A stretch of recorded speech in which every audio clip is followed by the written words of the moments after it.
Hello kids! Today's story is going to be Our Tree Named Steve, written by Zweibel, illustrated by David Catrow. And I know many of you know that he's one of my favorite authors, or illustrators, and he's from Ohio. This book was donated in memory of Faye Casterline and the Murtaugh family. Our Tree Named Steve.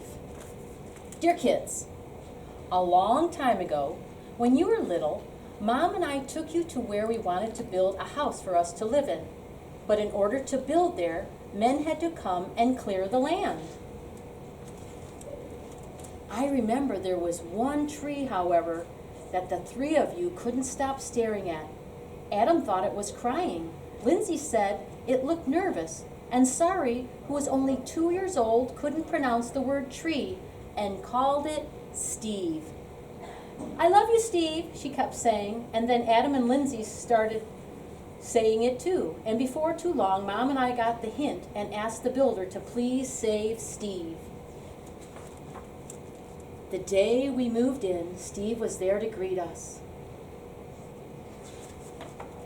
He quickly worked his way into your lives as a swing holder, target, third base, hiding place, jump rope turner. And whenever our dryer broke down, he held our underwear with pride. Isn't that silly? That's why I like David Catrow. He shows us funny pictures. Yes, right there in the center of our yard, this weird-looking tree grew to become the center of our outdoor life. Through all our barbecues, campouts, dance parties. And when Adam and Lindsay started getting crushes on the Simon kids next door, Steve adjusted to our every need.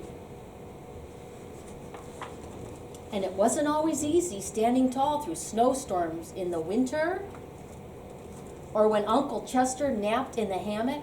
Couldn't possibly have been fun.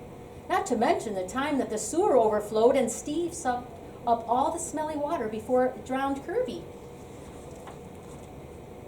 Then got so sick himself that the tree doctor had to give Steve a haircut that made him look like a big thumb.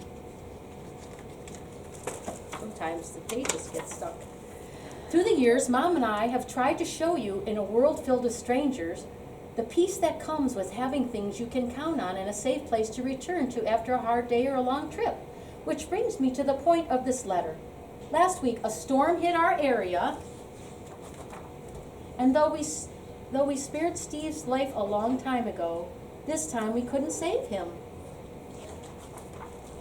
Are we sad? Sure we are, but even in his final moments, when he could have fallen on our house, Sari's swings, Kirby's house, or Mom's garden, Steve performed his last trick and protected all of us to the very end, and friends like this are hard to find.